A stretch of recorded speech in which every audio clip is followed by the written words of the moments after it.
Urdu ocean کے معزز ناظرین السلام علیکم۔ وہ 1980 کا زمانہ تھا۔ بھلے مانس قسم کے لوگ ہوتے تھے جو آپس کے جھگڑے تھانوں میں لے کر جانے کی بجائے پنچایت میں ایک دوسرے کی پھینٹی لگا کر نمٹا لیتے تھے۔ 12-13 سال کی عمر میں بچے اسکول میں داخل ہوتے تھے اور اسکول سے واپس آ کر صرف کھیلنا ہوتا تھا۔ ٹیوشن جیسی بیماری اس وقت عام نہیں ہوئی تھی۔ جیسے ہی شام کا وقت ہوتا، محلے کے سب لڑکے اور لڑکیاں اکٹھے ہو کر کھیلنے لگ جاتے۔ کھیلتے کھیلتے رات پڑ جاتی تھی، وقت گزرنے کا پتہ ہی نہ چلتا تھا۔ کسی کو پرواہ نہیں ہوتی تھی کہ جوان لڑکیاں بھی لڑکوں کے ساتھ کھیل رہی ہیں، کیونکہ اس وقت برائی کا زمانہ ہی نہیں تھا۔ لوگوں کے دل معصوم اور سوچ گناہوں سے پاک ہوتی تھی۔ ہمارے گروپ میں 5 لڑکے اور 3 لڑکیاں شامل تھیں۔ ہمارے گروپ کی لیڈر سلطانہ آپی تھیں، جو خود بخود ہی ہماری استانی بنی ہوتی تھی۔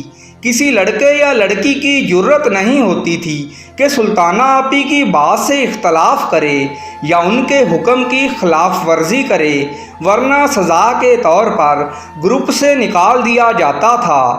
جب بھی کوئی اچھی بات سرزد ہو جاتی، اس کا کریڈٹ سلطانہ خود لے لیتی اور ہر غلط کام کا قصوروار دوسروں کو ٹھہرا دیتی تھی۔ ہم سب لوگ اوپر سے تو سلطانہ سے ڈرتے تھے، لیکن اندر سے اس سے جان چھڑانا چاہتے تھے، جو کسی صورت ممکن نہیں لگتا تھا۔ ایک شام ہم گروپ کے سب بچے مٹی کے ٹیلوں پر کھیل رہے تھے۔ مٹی کے ٹیلوں میں لمبی لمبی سرنگیں بنی ہوئی تھیں، جن میں سے رینگ کر گزرنے اور دوسری طرف نکلنے کا اپنا ہی مزہ آتا تھا۔ اچانک سلطانہ آپی نے حسب معمول روبدار آواز میں سب کو جمع کیا اور کہنے لگی کہ وہ سامنے جو سرنگ نظر آ رہی ہے، تم سب نے باری باری اس میں سے گزر کر دوسری طرف سے نکلنا ہے، اور میرے 20 گننے تک جو دوسری طرف سے باہر نہ نکلا، اس کو مرغا بنا کر سزا دوں گی۔ سب نے احتجاجاً ایسا کرنے سے انکار کر دیا، کیونکہ اس سرنگ کو دیکھ کر لگتا تھا کہ اس کے اندر کیڑے مکوڑے یا اس طرح کے حشرات الارض ہو سکتے ہیں جو کسی کو کاٹ کر نقصان پہنچا سکتے ہیں۔ سب کا مشترکہ انکار سن کر سلطانہ آپی کو سخت بے عزتی محسوس ہوئی۔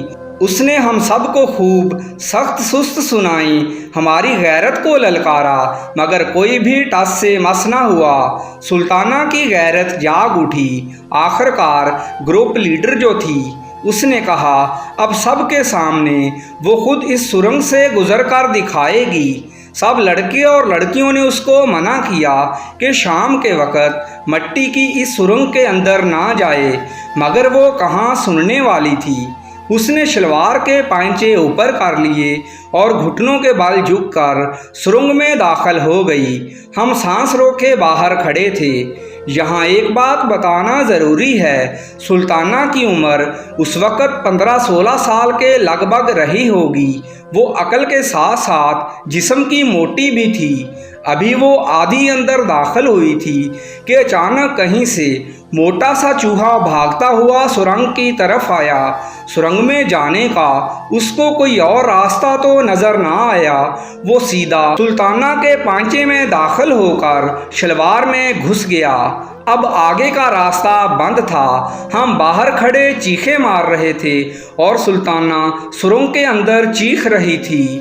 اس نے باہر نکلنے کی کوشش کی، لیکن وزن زیادہ ہونے کی وجہ سے وہ سرنگ کے اندر ہی پھنس گئی تھی۔